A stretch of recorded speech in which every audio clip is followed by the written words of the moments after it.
गीता 18 के श्लोक नंबर 62 में भगवान स्वयं कह रहे हैं कि अर्जुन उस परमेश्वर की शरण में जा जिसकी कृपा से परम शांति व शाश्वत स्थान अर्थात सतलोक को प्राप्त होगा।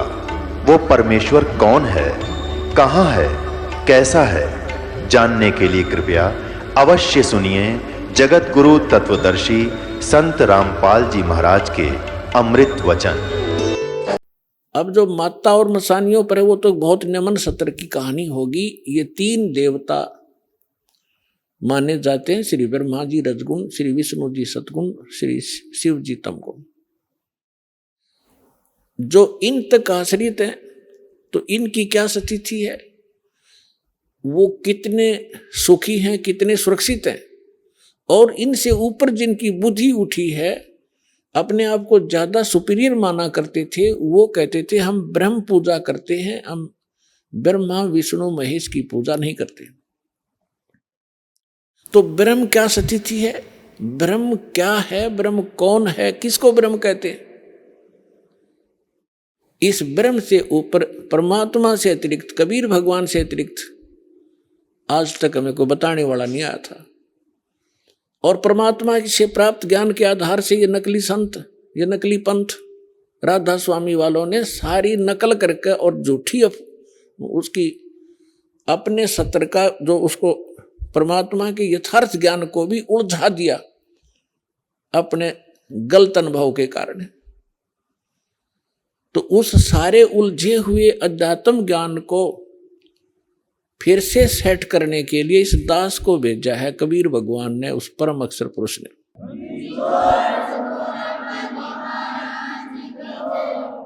और उसके विषय में परमात्मा ने, कबीर साहब ने कहा कि नौमन सूत उलझिया ये ऋषि रहे जखमार, और सतगुरु ऐसा सुलझा दे उलझे न दूजी बार। तो अब अध्यात्म ज्ञान को ऐसा सुलझा दिया दास ने कबीर परमात्मा की रजा से, उनके द्वारा दी गई बुद्धि और उनके द्वारा दिए गए सूक्ष्म वेद के ज्ञान से।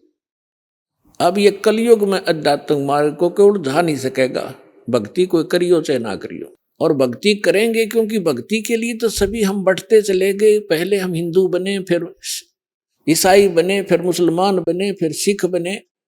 हम भगवान के लिए बढ़ते जा रहे हैं। अब राधा स्वामी बने, कोई निरंकारी बने। तो ये हम क्यों बने? क्योंकि परमात्मा के लिए डिवाइड हुए हम। अब फिर एक होंगे, जब ज्ञान एक हो जाएगा, भगवान एक सामने आ जाएगा, हम फिर से एक होंगे। हम मानव हैं, जीव हमारी जाति है, मानव धर्म हमारा, हिंदू मुस्लिम सिख ईसाई कोई धर्म नहीं है न्यारा।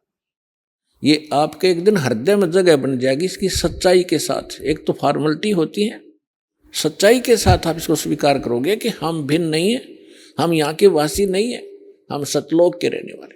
अब जो प्रसंग चल रहा है, गीता अध्याय नंबर 2 के श्लोक नंबर 46 में कहा है कि छोटे जलाशय पर कोई आश्रित व्यक्ति है और उसको बहुत बड़ा जलाशय यानी झील प्राप्त हो जाती है, तो उस बड़े जलाशय की प्राप्ति के उपरांत छोटे जलाशय में जैसा प्रयोजन रह जाता है, ठीक इसी प्रकार उस परमात्म ज्ञान की प्राप्ति के उपरांत, उस परमात्म ज्ञान की प्राप्ति के उपरांत, उस परम अक्षर ब्रह्म की यथार्थ मार्ग के अध्यात्म मार्ग प्राप्ति के उपरांत इन छोटे भगवानों में, अन्य भगवानों में जैसी आस्था रह जाएगी, ऐसी आस्था रह जाएगी जैसे छोटे जलाशय में रह जाती है बड़े जलाशय की प्राप्ति के उपरांत।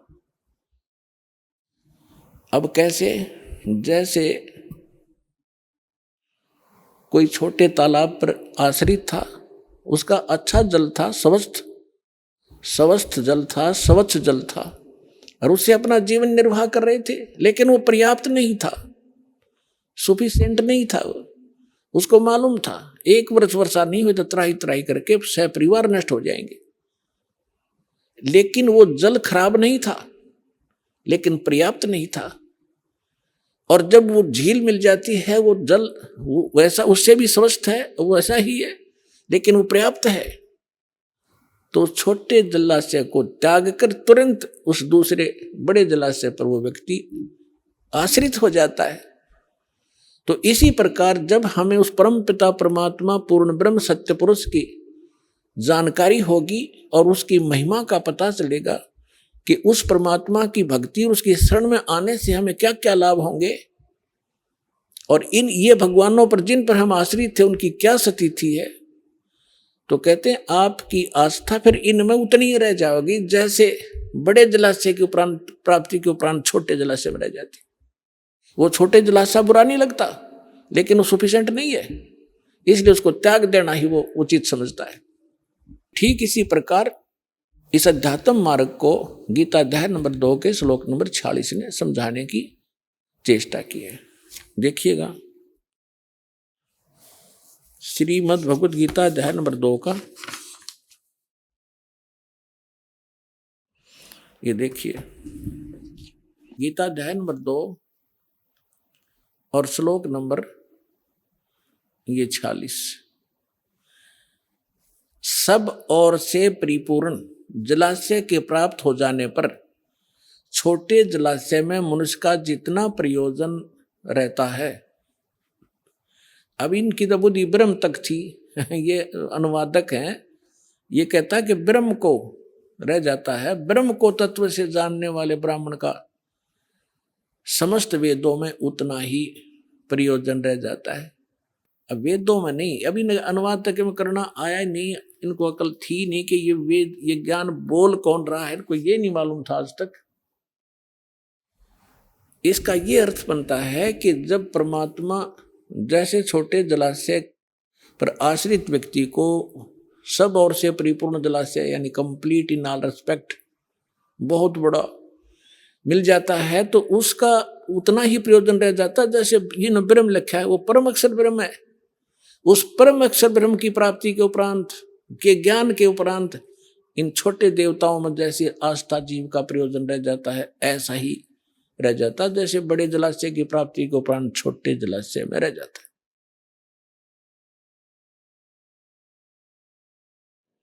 अपनात्माओं, सबसे पहले हमने ये देखना होगा कि परमात्मा को कैसे पहचाने। अब पहचान किसी, हमने भगवान की पहचान परमात्मा हमने सुना कहाँ से? हमारे धर्म गुरुओं से। हमारे धर्म गुरु क्या बताते थे कि हम वेदों से ज्ञान दे रहे हैं, हम श्रीमद् भगवत गीता से आपको बता रहे हैं, हम पुराणों से आपको ज्ञान दे रहे हैं। तो आज तक हम हिंदू धर्म में जन्मे प्राणी अपने इन सदग्रंथों को सत्य मानते आ रहे हैं कि हमारे धर्म गुरु पुराणों से, गीता से और वेदों से, पवित्र सदग्रंथों से, इन्हीं से हमें ज्ञान बताते आए। उस समय हम शिक्षित नहीं थे, हमारे पूर्वज शिक्षित नहीं थे। शिक्षा प्राप्त करने का केवल एक वर्ण को अधिकार था, ब्राह्मणों को, और समाज ने उन ब्राह्मणों को ये छूट दे दी थी कि आप इन वेदों को, सदग्रंथों को समझो और फिर समझकर हमें बताओ, फिर हम जो इनमें मार्गदर्शन है हमें समझाओ, हम फिर उसी तरह अपना जीवन निर्वाह करें और उसी तरह हम भी परमात्मा की भक्ति करें। और उसके लिए उनको फ्री छोड़ दिया कि हम तुम्हें दक्षिणा दिया करेंगे, आप अपना निर्वाह भी चलाओ उनसे और सदग्रंथों को अच्छी गहनता से जानो और फिर हमें बताओ। वो टीचर बनाए थे। अब उन धर्मगुरुओं ने जैसा ज्ञान समझा वो भी आपको प्राप्त है। आपको कैसा बता रखा है? ब्रह्मा विष्णु महेश को सर्वेश्वर, इनके कोई माता पिता नहीं, इनकी कोई जन्म मृत्यु नहीं होती, ये सर्वेश्वर हैं। और कुछ एक ने क्या बताया कि ब्रह्म सुप्रीम पावर है, ब्रह्म। अपने आत्माओं, ये तो बच्चों की व्याख्या थी, अनजान बालकों की दंत कथा, लोक वेद सुना सुनाया अज्ञान भरा हुआ था ये सारा। अब पहले तो आपको दिखाते हैं कि ब्रह्मा विष्णु महेश का जन्म मृत्यु होता है, इनके माता पिता हैं। विशेषकर हिंदू धर्म कंप्लीटली इन दो देवताओं पर आश्रित है, श्री विष्णु जी और श्री शंकर जी। उसके बाद तो फिर जैसे भी हमें ज्ञान मिलता गया, बिखरता गया, कोई हनुमान पूज रहा है, कोई शेरा वाली का चिपट रहा है, कोई और काली माई का ही लगा हुआ है पूजा में, और फिर और नीचे सत्र में आगे हम खेत अपने कहीं 4 ईंट लगाई उसमें मत्था टेकन लाएंगे, या कोई मंदिर मस्जिद गुरुद्वारे बना के वहाँ परमात्मा खोजने लगे। लेकिन मुख्य रूप से हिंदू धर्म के लोग श्रद्धालु श्री विष्णु जी और श्री शंकर जी को सुप्रीम मानकर पूजते रहे। और हमें यह बताया गया था इनके कोई माता पिता नहीं, केवल ब्रह्मा जी की मृत्यु बताते थे। आयु फिक्स थी कि 100 वर्ष की आयु होती है, फिर अपने आप पैदा हो जाता है। और ये तीनों देवता स्वयंभू हैं, ऐसी बकवाद सुना रखी थी हमारे को। अब हमारे सदग्रंथ क्या बताते हैं, उनकी जीवनी क्या बताती है, उनकी इतिहास क्या बताता है, जिन सदग्रंथों को हम सत्य माना करते थे। देखिएगा, श्रीमद् देवी भागवत 3रा स्कंद,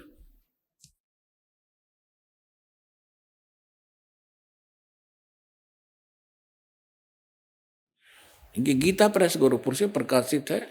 ये देखिएगा, इसके ये सचित्र मोटा टाइप, केवल हिंदी, संपादक हनुमान प्रसाद पोदार, चिमनलाल गोस्वामी। और ये यहाँ से प्रकाशित है, मुद्रित और प्रकाशित। ये गीता प्रेस गोरखपुर से है। गीता भवन कार्यालय कोलकाता का संस्थान, गीता प्रेस गोरखपुर। इसके 123 पृष्ठ पर ले चलते हैं आपको, बिल्कुल 2 मिनट में सारी कहानी समझ में आ जाएगी। 123 पृष्ठ पे ये 3रा स्कंद।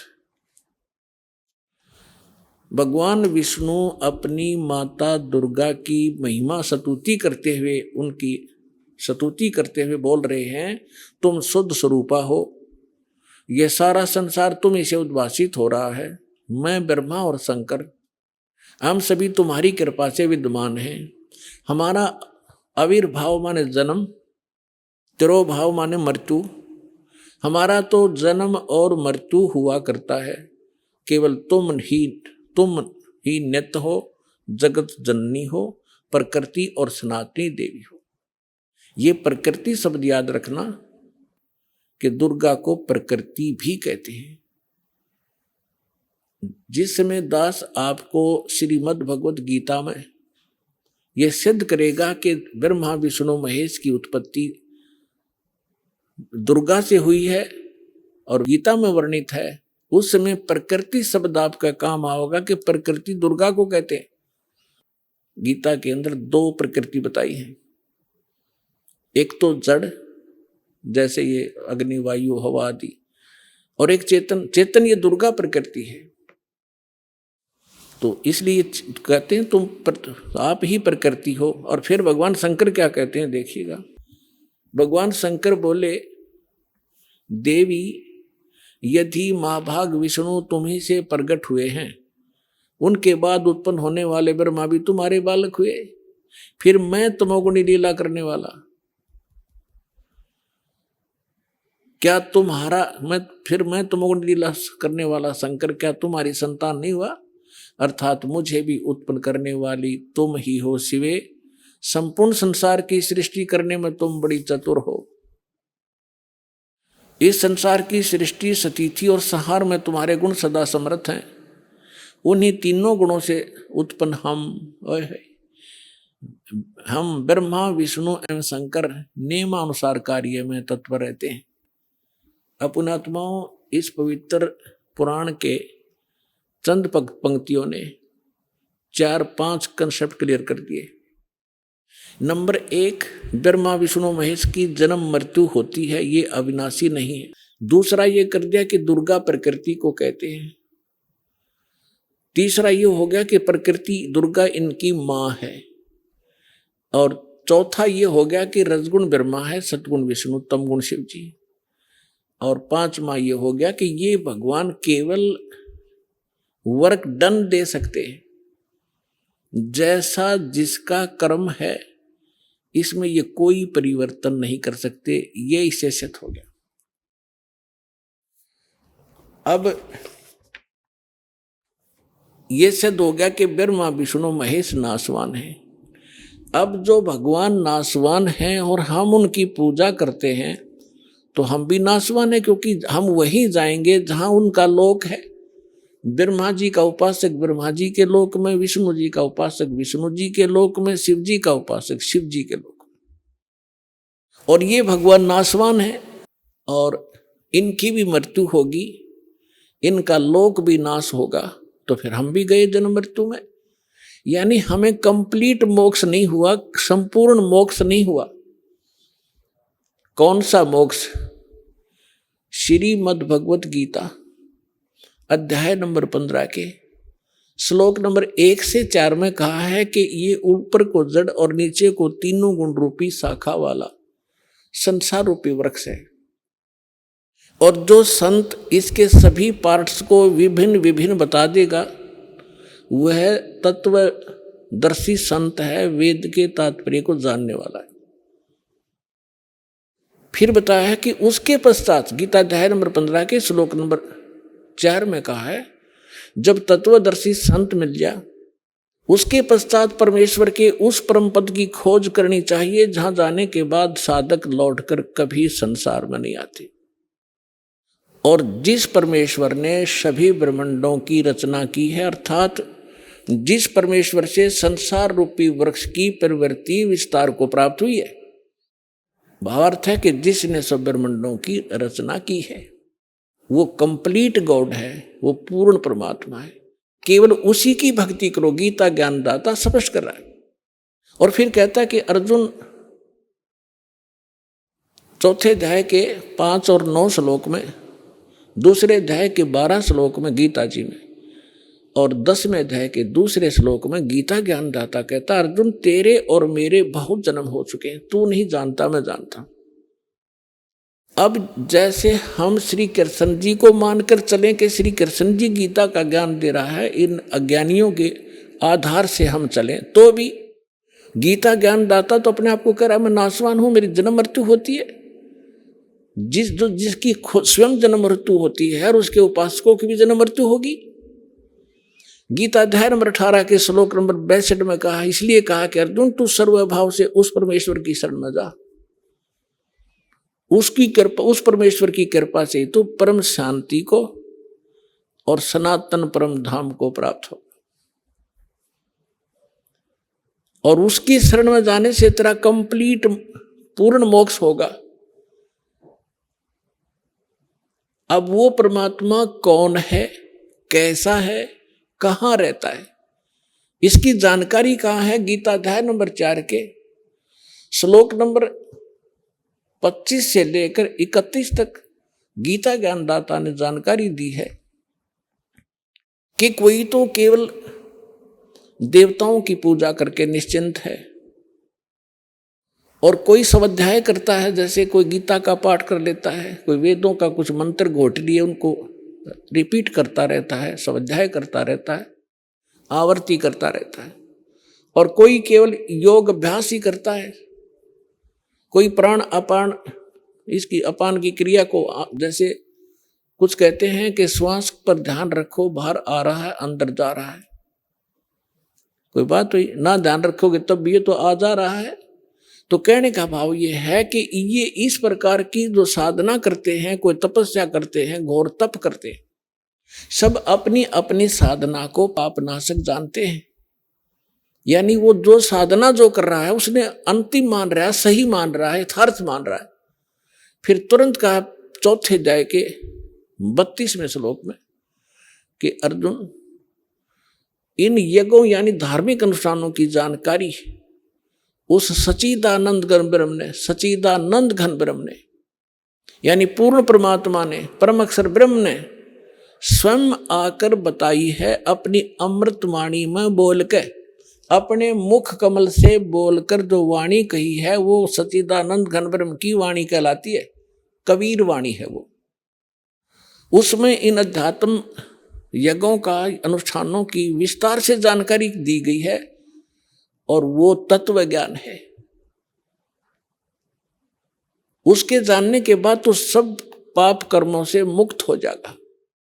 अब चौथे अध्याय के 34वें श्लोक में कहा कि अर्जुन, उस तत्व ज्ञान को जो सच्चिदानंद घन ब्रह्म स्वयं अपने मुख कमल से आकर बोलता है, वो तत्व ज्ञान है। अपनी अमृत वाणी में बोलता है, अपने मुख से बोलता है, वो तत्व ज्ञान है। और उस तत्व ज्ञान को तू तत्वदर्शी संतों के पास जाकर समझ। उनको दंडवत प्रणाम करने से, कपट छोड़कर उनकी सेवा करने से वह तत्वदर्शी संत तुझे तत्व ज्ञान का उपदेश करेंगे। अपने आत्माओं, ये श्री मद् भगवत गीता का अनुवाद कर्ताओं ने अपनी बुद्धि को श्री कृष्ण जी पर फिट रखा कि श्री कृष्ण जी गीता का ज्ञान दे रहे हैं, श्री कृष्ण जी परब्रह्म हैं, श्री कृष्ण जी ही पूर्ण ब्रह्म है। और इसी को आधार मानकर गीता जी का अनर्थ कर डाला है इन्होंने अनुवादों का। अनुत्तम को और सर्वश्रेष्ठ लिख दिया। अनुत्तम शब्द एक चौथी कक्षा के बच्चे ने पूछ ले, भाई बेड अंग्रेजी में पूछ ले किसी बच्चे को, गुड किसे कहते हैं और बेड किसे कहते हैं, उत्तम किसे कहते हैं, अनुत्तम किसे कहते हैं। उत्तम श्रेष्ठ, अनुत्तम अश्रेष्ठ, घटिया। अरे ननाड़ियों ने, अज्ञानियों ने, अनुवादकर्ताओं ने अनुत्तम शब्द का अर्थ कर दिया जिससे उत्तम कोई और ना हो। है तेरा गजब है। अब थोड़ी सी झलक दिखाते हैं आपको कि गीता अध्याय नंबर 7 के श्लोक नंबर 12 से लेकर आपको 19 तक जानकारी देंगे आज। और जिसको सुनकर जो देखो पुण्यात्माओं, ये सत्संग है और ये ऐसा ज्ञान है, इसको समझने के बाद फिर संसार में कुछ भी समझना शेष नहीं रहेगा। पुण्यात्माओं, आप विद्यार्थी हैं, पूरे विश्व के मानव। आपको पोशाक अलग से मिली है। ये शरीर क्या है? एक तोला है। ये कवर हमारे ओरिजिनल शरीर के ऊपर, जो सूक्ष्म शरीर है उसके ऊपर ये कवर है, एक कपड़ा है। संतों ने इसको चोला कहा है। वस्त्र, गीता जी में इसको वस्त्र कहा है कि जैसे व्यक्ति पुराने वस्त्र त्याग कर नए वस्त्र ग्रहण कर लेता है, ये शरीर ऐसा है। तो ये जो ड्रेस आपको मिली है मानव वाली, आप विद्यार्थी हैं और आप अपना उद्देश्य भूल चुके हो क्योंकि आपको टीचर ठीक नहीं मिला। क्योंकि संसारिक व्यक्तियों के जो क्रियाएं हम देखते हैं, हम उसी में ढल गए कि बस इतना ही काम है हमारा। और कभी तीज त्योहार हुआ तो थोड़ा बहुत बना के अपने करके पूजा पाठ खा लिया, बस इतना ही काम है। बाकी हमारा काम तो यही है, संसारिक करते हुए हमने ये इतना ही मान रखा था। बच्चे हो गए, इनका पालन पोषण कर दें, इनका विवाह कर दें, फिर इनका संतान हो जाए, हम मर जावा, फाइनल हो गया। अरे ये तो स्टार्ट भी ना करा मनुष्य का काम हमने, ये तो पशु पक्षी भी कर रहे थे इसी काम को। तो हमें टीचर ठीक नहीं मिले, जिस कारण से हमारी रुचि नहीं बनी जितनी बननी चाहिए थी। अब यदि परमात्मा ने ये विशेष मनुष्य जीवन ना देना होता, इसका कोई विशेष कार्य ना होता, तो 84 लाख प्रकार की बुनियादी योनियां एक और बना देता उनके जैसी।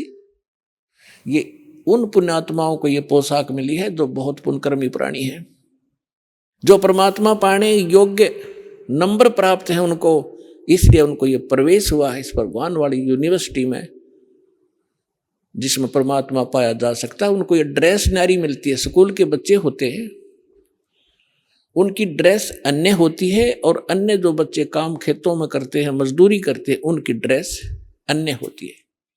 इसी प्रकार आप विद्यार्थी हैं और आध्यात्मिक गुरु जो होते हैं ये टीचर होते हैं। और टीचर का काम होता है कि सिलेबस पढ़ावे, अपनी लोक वेद दंत कथा नहीं सुनाओ बच्चों को। वो तो दुश्मन होता है उनका जो अब सिलेबस से हटकर ज्ञान देता है। तो आज तक जितने भी हमारे धर्म गुरु थे, उन महापुरुषों को छोड़ जिनको भगवान मिले हैं, जिनके शुभ नाम दास ने पहले बता दिया आपको। बाकी सभी हमें लोक वेद सुना रहे थे, गीता अपने सदग्रंथों से हटकर ज्ञान सुना रहे थे। अब दास आपको सुनाना जा रहा है 7वें अध्याय में स्पष्ट लिखा है, गीता ज्ञानदाता ने कि अर्जुन अब मैं तुझे ऐसा ज्ञान सुनाने जा रहा हूं जिसको जानकर फिर इस संसार में कुछ जानना शेष नहीं रहेगा। अब देखिएगा, अब इससे पहले थोड़ा सा कंसेप्ट ये क्लियर करता हूं। चौथे अध्याय का 32वें श्लोक में इन्होंने गड़बड़ कर रखी है, अनुवाद करता हूं मैं। ये देखिएगा चौथे अध्याय का 32वां श्लोक, ये देखिएगा, ये है श्रीमद् भगवद गीता, गीता प्रेस गोरखपुर से प्रकाशित है, जयदयाल गोविंद का इसके अनुवादक हैं।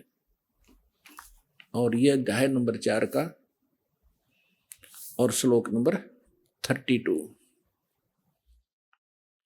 इसमें देखिएगा एवं बहुविधा यगा वितता, ये ब्रह्मण शब्द है, ब्रह्मण मुखे, ब्रह्मण मुखे। आप एजुकेटेड हैं पुण्यात्माओं, परमात्मा ने आपको शिक्षा इसलिए दी है कि आप भगवान को पहचानने में सक्षम हो जाए।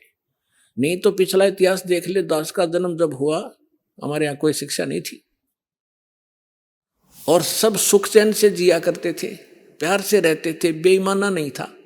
इस शिक्षा ने हमारी नैतिकता खराब कर रखी है। जब से हम शिक्षित और अपने आप को विकास मानते हैं, जिसको बड़ा तरक्की कर ली, अपना पतन कर लिया हमने। ऐसी फिल्में देखते हैं बच्चे, ऐसा बिगड़ गया, आपस में प्रेम रहा नहीं। परमात्मा को मालूम था कि इसमें अवगुण बहुत हैं, इसलिए अभी तक हमारे तक इस विषय को आने नहीं दिया था एजुकेशन वाले को। अब देना, ये एजुकेशन देना अनिवार्य समझा कि इसके बगैर ये समझ नहीं सकते भगवान कौन है, कैसा है। ये हमारे काल के दूत इनको मूर्ख बनाए बैठे, इसलिए परमात्मा ने आपको शिक्षा दी। और ये इंस्ट्रूमेंट बनाए जो आज आप प्रोजेक्टर देख रहे हो, चिप देख रहे हो, मोबाइल में अपना सत्संग सुन रहे हो, ये गॉड गिवन है, मनुष्य के सतर की बुद्धि का बनाया हुआ नहीं है। पुणात्मा 1994 में दास ने सत्संग शुरू किया था गुरुदेव के आदेश से। उससे पहले चैनल नहीं थे, उससे पहले ये VCR होया करती से मोटे मोटे लीड तरह से होया करती, DVD वो चला करती थी, थोड़ी थोड़ी चली, शुरुआत हुई थी उनकी। और ना कोई टीवी चैनल थे। अब परमात्मा ने विस्फोट किया, ऐसे साधन बना दिए कि परमात्मा के बच्चे यथार्थ ज्ञान को घर बैठे देखेंगे और भगवान को पहचान कर दौड़े आएंगे, अपना कल्याण करवाएंगे और सदा के लिए सुखी हो जाएंगे। तो इसलिए ये रूबरू आपके किया जा रहा है कि अपने वो सदग्रंथ जिनको आप शिरोधार्य मानते रहे हो, अब श्रीमद् भगवद गीता का स्थान हिंदू समाज के अंदर अद्वितीय है। और जब हमारे वो क्यों है, क्योंकि इसके अंदर एक अनमोल ज्ञान है, इसलिए शिरोधार्य हमारे को और बहुत आदर से हम इस ग्रंथ का नाम लेते हैं, श्रीमद् भगवद गीता जी। अब इसमें लिखा क्या है, ये हमें संदेश क्या दे रहा है, इसके विपरीत हमें बताया जा रहा था। अमृत के स्थान पर हमें विष खिलाया जा रहा था। तो अब हम अमृत खाएंगे, विष त्याग देंगे। जब हमें पहचान हो जाएगी, तो इस पहचान के लिए आपको ये सदग्रंथ रूबरू कराए जाते हैं। अब देखिएगा, ये है अध्याय नंबर 4 का श्लोक नंबर 32।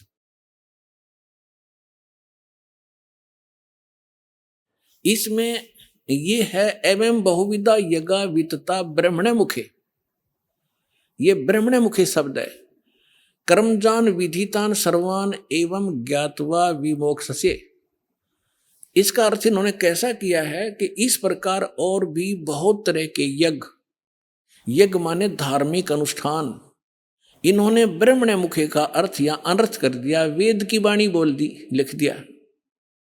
वेद की वाणी में विस्तार से कहे गए हैं और उन सब को तू कर्म जान, ये गलत है, शारीरिक क्रिया द्वारा संपन्न होने वाले जान। इस प्रकार तत्व से जानकर उनके अनुष्ठान द्वारा तू कर्म बंधन से सर्वथा मुक्त हो जाएगा। अब इन्होंने जो गड़बड़ की है यहाँ की है, ब्रह्मण मुखे का अर्थ कर दिया वेद की वाणी। अब देखिएगा, कहते हैं चोर चुरावे तुंबड़ी और गड्ढे पानी में, वो गड्ढे व ऊपर आवे न सच्चाई छनी ना। अब किसी चोर ने किसी का तुम्बा चुरा लिया और उसने छुपाने की कोई जगह पाई ना, पानी में छोड़ा नीचे, और बाहर बैठ जाकर इतनी देर में फिर आ ले ऊपर, वो फिर दबे, वो फिर कितना चमक जाए थोड़ा सा ऊपर ने।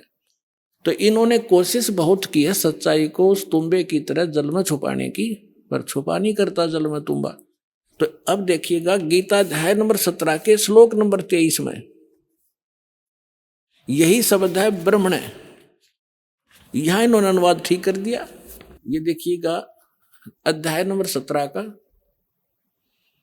श्रीमद् भगवद गीता और श्लोक नंबर 23 में ओम तत्सत इति निर्देश, ये ब्रह्मण शब्द है। ब्रह्मण त्रिविध समर्थ है, ब्राह्मणा तेन वेदा च यज्ञा च विहिता पुरा। इसका अर्थ इन्होंने सही किया यहाँ पर। ओम ओम तत् तत् सत सत, ऐसे यह है 3 प्रकार का ब्रह्मण माने सच्चिदानंद घन ब्रह्म का नाम कहा है। ये ब्रह्मण का अर्थ ये है असली। ब्रह्मण माने सच्चिदानंद घन ब्रह्म। अपने आत्मा ब्रह्म का अर्थ वैसे तो परमात्मा होता है, लेकिन ब्रह्म से जैसे ईश माने क्या होता है? स्वामी, मालिक, परमात्मा। ईश कहो, ब्रह्म कहो। अब फिर परब्रह्म शब्द हो रहा है, हमने सुनने को मिला परब्रह्म, यानी इससे नेक्स्ट ब्रह्म, ब्रह्म से नेक्स्ट। जैसे एक दादा, एक परदादा, दादाजी से दूसरा दादा, नेक्स्ट ग्रैंडफादर। तो ब्रह्म, फिर परब्रह्म, फिर हमने सुना है पूर्ण ब्रह्म, और महापुरुषों की वाणी में हमने सुना है पार ब्रह्म। पार ब्रह्म का अर्थ है कंप्लीट, सबके पार, सबसे पार वाला, सबसे आखिर वाला। तो श्रीमद् भगवत गीता अध्याय नंबर 15 के श्लोक नंबर 16 और 17 में 3 पुरुष हैं। पुरुष कहो, राम कहो, ईश कहो, ब्रह्म कहो। अब जैसे ब्रह्म, फिर परब्रह्म और फिर पूर्ण ब्रह्म, इसी प्रकार गीता जी में 3 पुरुष बताए हैं 15वें अध्याय के 16 और 17 में। अब पहले वहां ले चलते हैं आपको, फिर ये सारा ज्ञान आपका समझ में आओगा। अपने आत्माओं इतने एजुकेट इंटेलिजेंट मानव बना है आज। इन कंप्यूटर को घुमा रहे हैं छोटे छोटे बेटे और बेटियां।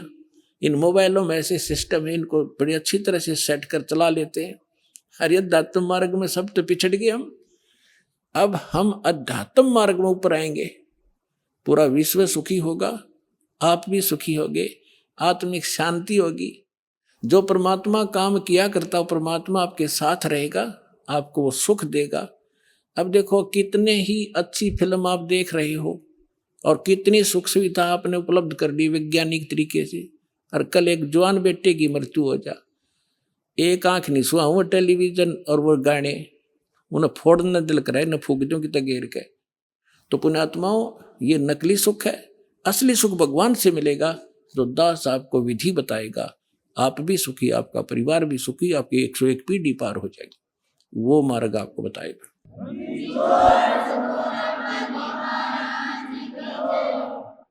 अब देखिएगा 15वें अध्याय का 16 और 17 में 3 पुरुष हैं, 3 भगवान हैं, 3 ब्रह्म हैं। अध्याय नंबर 15 का ये श्लोक नंबर 16 यहाँ पर है। इसमें क्या कि द्वौ इमौ पुरुषौ लोके सर्च अक्षर है एवच सर सर्वाणी भूतानि कुटस्थ अक्षर उच्चते। 16वां श्लोक, इसका अनुवाद यहाँ पर क्या ना, इस संसार में नाशवान और अविनाशी भी ये 2 प्रकार के पुरुष हैं। अब देखो इन्होंने सर माने नाशवान, अक्षर माने अविनाशी कर दिया। ये लिखना था इस संसार में सरपुरुष और अक्षर पुरुष, ये पुरुषों है ना, ये दोनों संस्कृत में इसके साथ भी लगाया जाता है, अक्षर पुरुष और सरपुरुष। ये और इनको देखें तो नाशवान और अविनाशी ये 2 प्रकार के पुरुष है। पुरुष माने परमात्मा है, प्रभु है, भगवान है, ईश है, स्वामी है। और संपूर्ण प्राणियों के शरीर तो नाशवान है, जीवात्मा अविनाशी कहा जाता है। अब क्या है, ये सरपुरुष कितना मालिक है, अक्षर पुरुष कितना मालिक है, और परम अक्षर। अब तीसरा कौन है, वो तीसरा पहले दिखाते हैं आपको। तीसरा जो है वो परम अक्षर पुरुष है। अब यहां आपने 15वें अध्याय के 16वें श्लोक में 2 पुरुष हैं, सरपुरुष और अक्षर पुरुष। ये इस दो प्रकार के पुरुष हैं और इनके अंतर्गत जितने प्राणी हैं वो नाशवान है और ये स्वयं भी नाशवान है। जीवात्मा तो गधे की भी नहीं मरती, कुत्ते की भी नहीं मरती। अब यहां देखो 15वें अध्याय के 17वें श्लोक में क्या लिखा है कि उत्तम पुरुष है तू अन्य। ये उत्तम पुरुष माने श्रेष्ठ परमात्मा तो इन दोनों से अन्य है, सर पुरुष और अक्षर पुरुष से। सर पुरुष, सर और अक्षर, नाशवान और विनाशी, ये दो प्रकार के पुरुष हैं। इसमें लिखा है 17वें श्लोक में 15वें अध्याय के कि उत्तम पुरुष है तू अन्य परमात्मा इति उद्धारत है। यह लोग तरम आवी से विवर्ती अवैश्वर है। उत्तम पुरुष तो अन्य ही है, इन दोनों से कोई और है वो श्रेष्ठ भगवान परम अक्षर ब्रह्म। तीसरे नंबर का उत्तम पुरुष तो अन्य ही है जो तीनों लोकों में प्रवेश करके सबका धारण पोषण करता है। अविनाशी परमेश्वर परमात्मा इस प्रकार कहा जाता है। इसी 15वें अध्याय के प्रथम मंत्र में ये देखिएगा, 15वें अध्याय का प्रथम मंत्र में इसमें कहा है कि ऊर्ध्व मूलम अधः शाखम अश्वत्थम प्राहु अवम छंदासी यस्य पर्णानि ये तम वेद स वेदवित्। इन्होंने अनुवाद किया है कि ऊर्ध्व मूलम, आदि पुरुष परमेश्वर मूल वाले, इसका अर्थ करना था ऊर्ध्व माने ऊपर को, जड़ वाला वो तो पूर्ण परमात्मा है, और अधः शाखम यहां इन्होंने अधः का अनर्थ कर दिया ब्रह्मा रूप मुख्य शाखा वाले। नहीं, अधः माने नीचे होता है, ऊर्ध्व माने ऊपर होता है। इसमें अधः 2 बार है, अधः अधः, ये दूसरे श्लोक में। अब यहां इन्होंने, और ऊर्ध्वम भी है, यहां देखो इन्हीं का अनुवाद देखते हैं। अधः माने नीचे है, अधः माने नीचे, अधः माने नीचे, और ऊर्ध्व माने ऊपर, ऊर्ध्वम माने ऊपर। अब यहां देखो, हम फिर आगे वापस 15वें अध्याय के प्रथम श्लोक में, ऊर्ध्व मूलम अधः शाखम, ऊर्ध्व मूलम अधः शाखम, ये अधः शाखम, ये ऊर्ध्व मूलम अधः शाखम अश्वत्थम प्राहु अवम अविना छंदासी यस्य पर्णानि ये तम वेद स वेदवित्। अब इन्होंने ये गलत किया है, यह लिखना था ऊपर को जो जड़ वाला, ऊपर को जड़ वाला वो तो परमेश्वर है, पूर्ण परमात्मा है, ये ठीक है। अधः शाखम गलत कर दिया, नीचे को शाखा वाला, और संसार रूपी पीपल के वृक्ष को अविनाशी कहते हैं, वेद जिसके पत्ते कहे गए हैं। और उस संसार वृक्ष को जो व्यक्ति, जो संत मूल सहित तत्व से जानता है वह है सवेदवित्, वह वेद के तात्पर्य को जानने वाला है। वो तत्वदर्शी संत है जो इस संसार रूपी वृक्ष के सभी विभागों को बता देगा। ये देखिएगा, संसार रूपी वृक्ष दिखाता हूं आपको पहले। ये है ऊर्ध्व मूलम अधः शाखम, अधः शाखम, ऊर्ध्व मूलम अधः शाखम अश्वत्थम प्राहु अवम छंदासी यस्य पर्णानि ये तम वेद स वेदवित्। अब देखिएगा, ये है वृक्ष जो जमीन से बाहर दिखाई देता है। परमेश्वर ने, कबीर परमेश्वर जी ने 600 वर्ष पहले अपना ज्ञान बताया था एक, और वो लीला ऐसी ही करते हैं, अपने मुख कमल से यथार्थ ज्ञान बोलते हैं और उस ज्ञान को फिर लिपिबद्ध कर लिया जाता, वो सच्चिदानंद घन ब्रह्म की वाणी कहलाती है।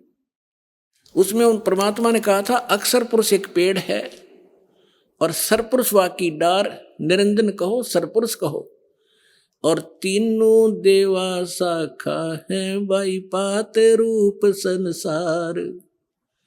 उस परमेश्वर ने, वो परमात्मा जैसे रामानंद जी को मिले थे, स्वामी रामानंद जी को, उन्होंने जब परमात्मा को ऊपर देखा, फिर नीचे उसी एक सिंपल वेशभूषा में धानक जुलाहे रूप में बनारस में देखा।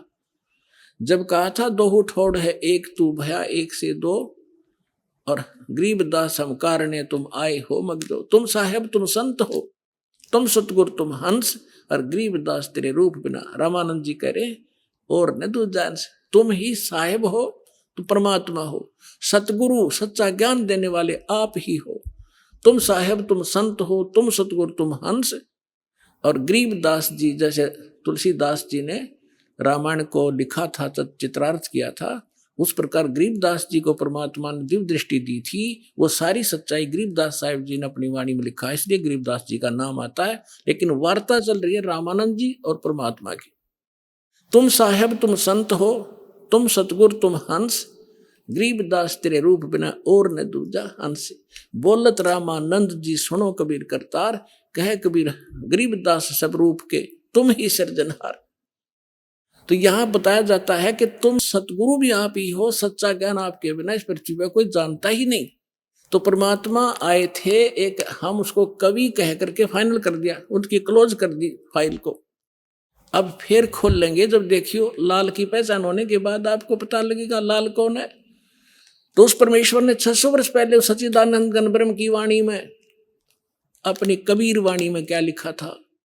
अक्षर पुरुष एक पेड़ है, सरपुरुष वाकी डारे, तीनों देवा शाखा है, ये पात रूप संसारे। और वे गीता क्या कहती है 15वें अध्याय का प्रथम मंत्र, कि जो संत इस उल्टे लटके संसार रूपी विभाग वृक्ष के सभी विभाग पत्तों सहित जड़ से लेकर पत्तों तक बता देगा, वो तत्वदर्शी संत है। पहचान बताई है तत्वदर्शी संत की। अब देखिएगा, ये है पूर्ण परमात्मा, ये परम अक्षर ब्रह्म है। ये है जड़, जो मूल है ऊर्ध्व मूलम, ये परम अक्षर ब्रह्म है, पूर्ण ब्रह्म परमेश्वर। और ये तना अक्षर पुरुष, ये जो बाहर दिखाई देता है ये तो अक्षर पुरुष है तना, और इससे एक मोटी डार निकली है, वो सरपुरुष समझो, सरपुरुष। और ये तीन रजगुण ब्रह्मा सतगुण विष्णु उत्तम गुण शिवजी रूपी ये तीन शाखाएं, और ये पात रूप संसार है। ये पात रूप हम हैं आगे, और मूल कौन है? ये स्वयं है परमात्मा, ये स्वयं है परमात्मा। ये देखिएगा, ये कौन है? ये कबीर साहिब है, पूर्ण ब्रह्म कबीर साहिब परम अक्षर ब्रह्म। ये सारे संसार के आधार हैं, ये सबके धारण पोषण करने वाले हैं। जैसे वृक्ष की, जैसे संसार रूपी वृक्ष की जो परवरिश होती है वो जड़ से होती है। अब दास आपको जहां लाना चाहता है वहां लाएगा। गीता अध्याय नंबर 15 के श्लोक नंबर 1 आपने पढ़ लिया। इसमें स्पष्ट कर दिया कि तत्वदर्शी संत कैसा होगा। ये देखिए, ये है 15वें अध्याय का प्रथम श्लोक। इसमें बताया है कि ऊर्ध्व मूलम अधः शाखम अश्वत्थम प्राहु अवम छंदासी यस्य प्रणानी ये तम वेद सवेदविद। ऊपर को जड़ और नीचे को तीनों गुण रूपी शाखा वाला, ये इसको सारा कंप्लीट मिलाकर हम पढ़ेंगे ना। ऊर्ध्व मूलम अधः शाखम, नीचे को शाखा वाला पढ़ो इसको। और अश्वत्थम यानी संसार रूपी पीपल के वृक्ष को अविनाशी कहते हैं। वेद, ये वेद नहीं है। जैसे छंद का अर्थ होता है विभाग, किसी एक शब्द का एक ही अर्थ नहीं होता, कि जो इन सभी छंदों को, सभी विभागों को तत्व से जानता है। सरपुरुष कौन पोर्शन है इस संसार रूपी वृक्ष का, मूल कौन है और डार कौन है, शाखा कौन है, जो इन सभी को जानता है, सवेदवित, वो तत्वदर्शी संत है। तो परमेश्वर ने 600 वर्ष पहले बताया, इस दास ने परमात्मा से प्राप्त इस ज्ञान को आपके रूबरू कराया। अक्षर पुरुष एक पेड़ है, सरपुरुष वाकी डार, और तीनों देवा शाखा है, ये पात रूप संसार। तो यहां इस श्रीमद् भगवत गीता भी यही बताते हैं कि तीनों गुण रूपी, यहां देखिए आगे 15वें अध्याय का ये दूसरा मंत्र आप देखिएगा, उस संसार वृक्ष की तीनों गुण रूप। है पुण्यात्मा, ये सदग्रंथ है। यदि इन BA MA की पुस्तकों को एक बच्चा पढ़ समझ सके, टीचर की क्या आवश्यकता थी? इतने बड़े कॉलेज बनाने की क्या आवश्यकता थी? इन किसी भी अपने धर्म ग्रंथ गुरुओं को अपने सदग्रंथों का कख भी पता नहीं। ये कोड वर्ड है, तीनों गुण रूपी शाखा। अब पहले ये बताते तीन गुण कौन है। समझदार को संकेत ही बहुत होता है, ये दिखाता हूं। ये मार्कंडेय पुराण, जिनको हम श्रोधार्य मानते रहे सभी पुराणों को, मार्कंडेय पुराण गीता प्रेस गोरखपुर से प्रकाशित, सचित्र मोटा टाइप।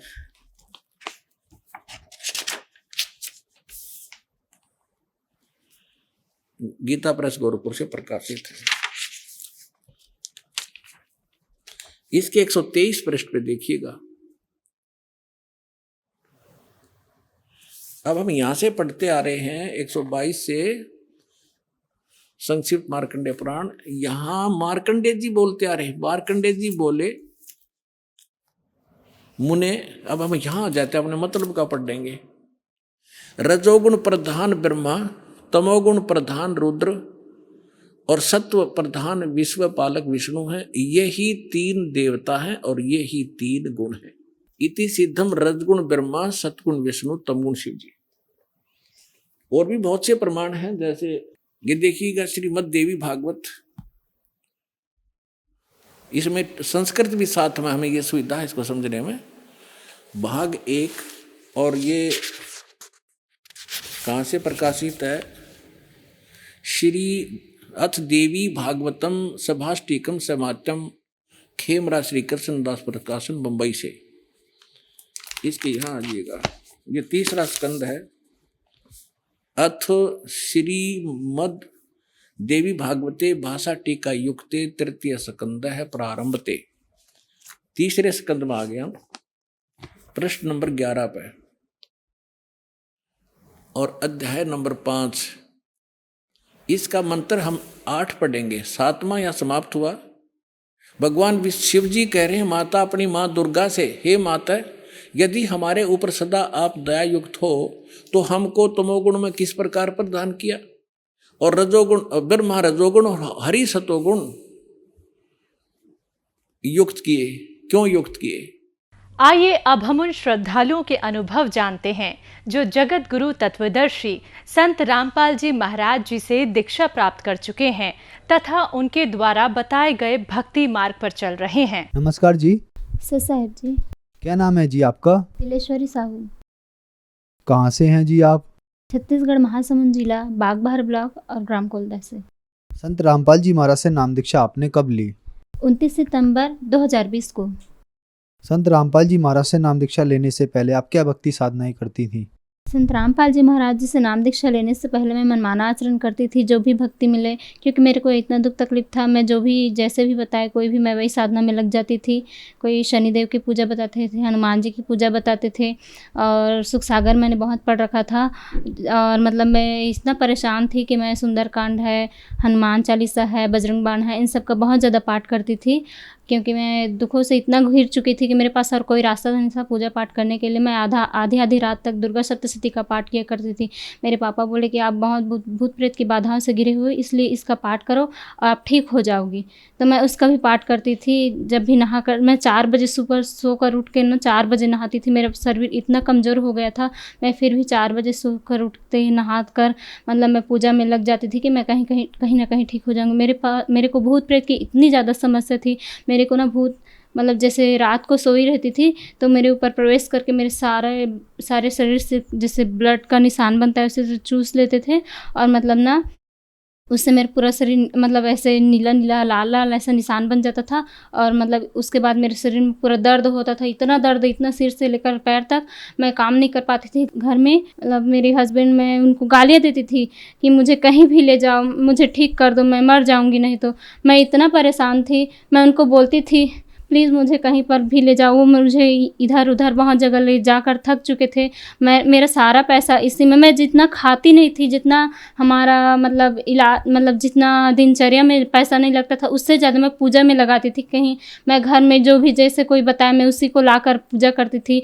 इतना पूजा करती थी, कोई नींबू चढ़ाओ, कोई ये चढ़ाओ, कोई वो चढ़ाओ, कोई। और जैसे तांत्रिकों के पास जाते थे तो तांत्रिक लोग बताते हैं कि ये लोग शराब मांग रहे हैं, ये लोग मुर्गियाँ मांग रहे हैं, तो हम लोग वैसे ही करते थे, मुर्गियाँ देते थे। और मैं इतना रोती थी, मैं अपने लिए दूसरे जीवों को मैं इतनी निर्दयता से कैसे मार, मैं कितना पाप का भागी हो रही हूँ, ये सोचकर मेरे मन में इतना रोना आता था। और तब भी मैं सोचती थी कि कहीं ना कहीं तो ठीक हो जाऊँ। ऐसा करके विष्णु जी को इष्ट मानकर उनकी पूजा करती थी। जैसे नारायण कवच है, उसका मैं रोज़ पाठ करती थी, इससे मेरा शरीर का रक्षा होगा, ऐसे सोचकर मैं रोज़ नारायण कवच का पाठ करती थी। लेकिन कोई ऐसी शक्ति थी मेरे को आकर रात को बोलती, तू कितनी साधना करेगी, तू कि इतनी पूजा करेगी, जितना दिन तक करना है कर ले, लेकिन तू तो एक दिन मरेगी ही मरेगी। तो मैं भगवान को ये करती थी, विष्णु भगवान को, कि हे भगवान, मैं तो तेरा सच्चे मन से पूजा करती हूँ और तू मेरा कुछ नहीं सुनता, मैं क्या करूँ? मैं इससे तो मुझे मार दे, मैं इतनी दुर्गति से मृत्यु नहीं चाहती, मुझे मरना ही स्वीकार है। मैं घर से भाग जाती थी, मेरा हस्बैंड मुझे पकड़ कर लाते थे, गांव से बाहर चली जाती थी, 2-3 लोग मुझे पकड़ कर लाते थे। और मैं मतलब मेरे घर वाले इतने परेशान थे, मेरे घर वाले मुझे पागल सिद्ध कर दिए थे। मतलब ये मेरे गांव के सारे लोग मुझे पागल बोलते थे, ये पगली है बोलते थे। और मैं इतना पूजा करती थी, जैसे गांव में भागवत होता था तो मैं दुनिया का कुछ नहीं देखती थी, मैं बस भगवान को पूजा करूँगी, इससे मुझे लाभ मिलेगा, ये सोचकर मैं इतनी पूजा करती थी। दुनिया से मुझे कोई मतलब, जैसे मीराबाई ने पूजा करी थी, उन्होंने पूरा दुनिया का लोक लाज कुछ नहीं देखा, इसलिए मैं विष्णु भगवान पर, कृष्ण भगवान पर इतना आरूढ़ थी कि मतलब मैंने कुछ नहीं देखा। और रात को मतलब दुर्गा सप्तशती का पाठ है, ये सब इतना पाठ करती थी, इतना पाठ करती थी, फिर भी से मैं बैठे बैठे मेरा घुटना दर्द करने लगता था, मेरा पैर दर्द करने लगता था। रात को मैं इतना समय तक दीपक जलाकर पूजा करना, ये शायद कोई ही मेरे गांव में कोई ही किया होगा इतना पूजा जितना मैंने पूजा किया है। कि मेरे हस्बैंड छोड़ कर आ जाते थे, मैं तेरे को नहीं रखूँगा, ऐसे करके मेरे हस्बैंड मेरे से तंग आ चुके थे, वो छोड़ कर आ जाते थे। तो मैं अपने पापा के पास, मतलब मेरे मायके जाकर रोती थी बहुत ज़्यादा, मैं कैसे करूं, मेरा जीवन पूरा बर्बाद हो गया। मैं थोड़ी ना चाह रही हूँ ये सब, मेरे शरीर में इतना बड़ा तकलीफ़ है तो मैं क्या करूं। इसके वजह से मेरे 4 अबॉर्शन हो गए हैं, मतलब 2 अबॉर्शन तो मतलब प्रेत बाधा की वजह से मेरा हो गया था, एक बच्चा ख़त्म हो चुका था और एक बच्चा 2 महीने तक हॉस्पिटल में रखे उसको, उसके चलते हम लोग 3-4 लाख पैसे ऐसे ही खर्च हो गए, उसको हॉस्पिटल में रखे और अंत में डॉक्टरों ने ये बोल दिया ऑपरेशन किए, उसका जो भी सोनोग्राफी एक्सरे करते थे कुछ भी पता नहीं चलता था। तो डॉक्टर लोग बोले कि ये मतलब इसका समस्या हम लोगों को समझ नहीं आ रहा है, तो मेरा बच्चा पूरा मर ही गया। मैं सोचती थी, मैं महामृत्युंजय का जाप करती थी उस समय जब मेरा बच्चे का ऑपरेशन चल रहा था। मैं इतना समय तक दृढ़ होकर कमर छट कर, जैसे बहुत लोग कहते हैं अपने पारंपरिक ये व्रत रखने से ये लाभ होगा, ऐसे सोचकर मैं कमर छट का उपास इतना ऐसे करती थी, हर पूजा जो भी जैसा बताया वैसा करती थी। उसके बाद महामृत्युंजय का जाप कर रही थी मैं इतना देर तक। उसी समय मेरे बच्चे का मौत होने का जवाब मिला। मेरे को इतना झटका मिला। उस समय मैं ज्ञान समझ चुकी थी, मतलब सृष्टि रचना पढ़ रखा था मैंने, लेकिन मैं अपने अभिमानवश कि विष्णु जी से बड़ा कोई नहीं है ऐसा सोचकर मैं अपने गुरु जी को ही गाली, मतलब संत रामपाल जी महाराज जी को इतनी गालियाँ देती थी कि क्या गुरु हैं। जब थक हार गई, उसके बाद जब संत रामपाल जी महाराज के बारे में पापा ने बताया तो मोबाइल में मैंने सत्संग देखे। उसके बाद पापा बोले कि इसका सत्संग टीवी पर आता है, तो मैं अपने घर आई और उसी दिन रात को टीवी देखने लगी तो सत्संग पूरा ख़त्म हो गया था। इंटरव्यू आया था, उस इंटरव्यू में एक भगतमती थी, वो बता रही थी उनको लिकोरिया और बहुत सारा समस्या था, तो वो बता रही थी कि मतलब मेरा ये समस्या संत रामपाल जी महाराज जी के शरण में आने से ठीक हो गया। तो मैंने सोचा कि इसका इतना बड़ा समस्या है, ठीक हो गया तो मेरा क्यों नहीं होगा। ये सोचकर मैं अब सिर्फ लाभ लेने के लिए मैं संत रामपाल जी महाराज जी के शरण में आई। उसी दिन संत रामपाल जी महाराज जी से मैंने नाम लिया। संत रामपाल जी महाराज से नाम दीक्षा लेने के बाद क्या आपको लाभ भी मिले? जब संत रामपाल जी महाराज जी से मैंने नाम लिया, उस दिन रात को मैं जब सोई थी तो कबीर परमेश्वर मेरे सपने में आए और मतलब मेरे को आकर ऐसे मतलब आशीर्वाद दिए, बस इधर ऐसा छू कर गए। उसके बाद मेरे इतनी शांति मिली मैं बता नहीं सकती। उस रात को मतलब मैं ऐसा लगा कि आज मैंने सच्चा परमात्मा पाया है, आज मैंने पूरा जीवन मतलब आज ही मेरा जीवन सार्थक हुआ। संत रामपाल जी महाराज जी से नाम लेने के बाद सबसे पहले मेरे भूत प्रेत की बाधाएं थी वो ठीक हुई। जैसे ही नाम लिया मतलब वो जो निशान बनता था मेरे शरीर में वो ठीक हुआ। तो मेरे को वही गांठ हो गया था बच्चेदानी में और लिकोरिया का समस्या मेरे पहले से था, जिसको डॉक्टर से पहले से इलाज करा कर थक चुकी थी। तो डॉक्टर लोग ये बोलते थे कि दवाई से इलाज करा रही थी, लेकिन दवाई खा कर मेरा शरीर इतना ख़राब हो चुका है। मेरे हस्बैंड बोलते थे कि दवाई खाने इसके वजह से तेरा शरीर ख़राब हो चुका है, तू खाना से ज़्यादा दवाई खाते, तेरा तो दवाई ही आहार बन चुका है। ऐसा कहकर मेरे हस्बैंड बोलते थे। मैं भी तंग आ गई थी दवाइयाँ खाने से। तो मतलब ना वही गांठ हो गया बच्चेदानी में और सूजन आ गया था बच्चेदानी में और किडनी में भी पथरी हो गया था, उसमें भी सूजन था, किडनियों में लीवर में सूजन था। और खाना खाती थी तो पूरा खट्टा बनाकर मतलब पूरा पेट कब्ज बन जाता था, मतलब एसिड बन जाता था, जिसकी वजह से मेरे पानी भी पाचन नहीं हो पाता था, जिससे मेरे नस नस कमज़ोर हो गए थे, मतलब अकड़न टाइप से महसूस होता था। डॉक्टर लोग यही बोल रहे थे कि मेरे बच्चेदानी में जो गांठ है वो आपके बार बार अबॉर्शन की वजह से हुआ है और इसकी वजह से लिकोरिया का समस्या है और ये गांठ आगे चलकर न जाने कि इसका रूप ले ले। उसके बाद संत रामपाल जी महाराज जी से मैंने अरदास लगाया तो संत रामपाल जी महाराज ने कहा कि परमात्मा दया करेंगे, विश्वास रखो बेटा परमात्मा के ऊपर, हो सकता है परमात्मा ही डॉक्टर बन के आपका इलाज कर दे। तो मैं यही सोचकर फिर से डॉक्टर के पास गई, तो बस गोलियां दी डॉक्टर ने, एक मतलब छोटा सा, मतलब 2-3 दिन का, बस उसी से मैं ठीक हो गई। ऑपरेशन नहीं हुआ। ये देख सकते हैं आप, मेरी ए सोहम हॉस्पिटल का रिपोर्ट है, जिसमें डॉक्टरों ने बताया था कि आपके बच्चेदानी में ओवरी सिस्ट है, बच्चेदानी में गांठ है, जिसका ऑपरेशन करना पड़ेगा और ऑपरेशन के बिना ये ठीक नहीं हो सकता, ऐसा बोले थे। लेकिन उसी के बाद मैं, मतलब कुछ दिन बाद जब मेरे को और समस्या बढ़ती ही गई, उसके बाद संत रामपाल जी महाराज जी से मैंने अरदास लगाया। संत रामपाल जी महाराज ने कहा कि परमात्मा दया करेंगे, विश्वास रखो बेटा परमात्मा के ऊपर, हो सकता है परमात्मा ही डॉक्टर बन के आपका इलाज कर दे। उसके बाद मैं आदित्य हॉस्पिटल में गई महासमुंद में, वहाँ फिर से चेकअप करवाया तो उसमें पूरा रिपोर्ट नॉर्मल आया। ये देखो, ये है मेरे को कोई ऑपरेशन की ज़रूरत नहीं, कोई दवाई की ज़रूरत नहीं पड़ी। मैं संत रामपाल जी महाराज की दया से ऐसे ही प्रार्थना लगाने पर ही ठीक हो गई। संत रामपाल जी महाराज ही ऐसे सच्चे सद्गुरु हैं जो मतलब बिना दवाई के, बिना कोई ऑपरेशन के सारी तकलीफ़ें दूर कर रहे हैं। मेरे घर में ना आर्थिक तंगी थी और मांस मछली खाते थे, मैं भी खाती थी, लेकिन संत रामपाल जी महाराज जी के शरण में आने से मतलब हमारे घर में नशा, मतलब मांस मछली तो छूट ही गया, और मतलब ये जो आर्थिक तंगी है जिसकी वजह से हमारे घर में हमारे सारे पैसे डॉक्टर के पास जाते थे, वह गाँव के पास जाते थे, वो पैसा आज परमात्मा की दया से बच गया है और उसी से हमारा मतलब जीवन निर्वाह अच्छे से चल रहा है। संत रामपाल जी महाराज से नाम दीक्षा लेने के बाद आपको बहुत सारे लाभ मिले, तो जो दर्शक आज आपको टीवी पर देख रहे हैं या जो महिलाएं आपको टीवी पर देख रहे हैं, अगर वो दुखी हैं, उनके लिए आप क्या कहना चाहेंगे? देखिए, संत रामपाल जी महाराज इस पृथ्वी पर उस परमात्मा का स्वरूप है, परमात्मा ही इस धरती पर आए हुए हैं। इस पृथ्वी पर जितने भी धर्मगुरु हैं वो लोग तो अपनी अपनी मनमानी साधना करा ही रहे हैं, लेकिन संत रामपाल जी महाराज हमें इस दुखों के घरों से निकालने के लिए, हमें सद्भक्ति कराने के लिए, पूर्ण मोक्ष दिलाने के लिए इस धरती पर आए हुए हैं और हम उनको पहचान नहीं पा रहे हैं। तो आप सभी से मेरा यही प्रार्थना है, प्लीज़ प्लीज़ प्लीज़ आप संत रामपाल जी महाराज जी को एक बार पहचानो, उनका सत्संग देखें, उनकी पुस्तक खोल कर देखें। उन्होंने पूरे पुस्तकों में प्रमाण सहित 4 वेद, गीता, 6 शास्त्र, 18 पुराण, ये सब खोल कर बता दिए हैं। हम लोगों के सामने प्रत्यक्ष प्रमाण सहित रख रहे हैं। इसके बाद भी हम उनको नहीं पहचानेंगे तो ये हमारी मूर्खता है। आप प्लीज़ इनका सत्संग एक बार देखिए और कम से कम इस बात के लिए देखिए कि क्या ये सही कह रहे हैं या गलत, परख कीजिए। आज हम सभी चीज़ों में प्रूफ देखते हैं, लेकिन ज्ञान में हम लोग प्रूफ नहीं देखते। जब हमें दुख तकलीफ होगा उस समय हमारे साथ कोई नहीं होगा, सिर्फ भगवान ही साथ देता है। तो भगवान केवल संत रामपाल जी महाराज जी ही इस पृथ्वी पर हमें इस दुखों से निजात दिलाने के लिए आए हुए हैं। आप प्लीज़ उनसे नाम दीक्षा लीजिए और अपना कल्याण करवाइए। संत रामपाल जी से नाम दीक्षा कैसे ली जा सकती है? संत रामपाल जी महाराज जी से नाम दीक्षा, टीवी पर सत्संग आता है, मोबाइलों में भी सत्संग आता है, उन पर पट्टी चलती रहती है, उन पर आश्रम का नंबर लिखा रहता है, उस पर आप कॉल कीजिए और कॉल करने के पश्चात उसमें जो भी जानकारी मिले उस आधार से आप अपने नज़दीकी नामदान केंद्रों में जाकर नाम दीक्षा प्राप्त कर सकते हैं। धन्यवाद जी। सत साहिब।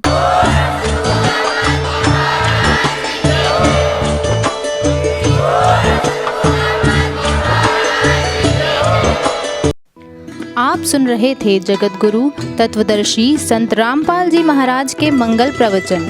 अधिक जानकारी के लिए संपर्क करें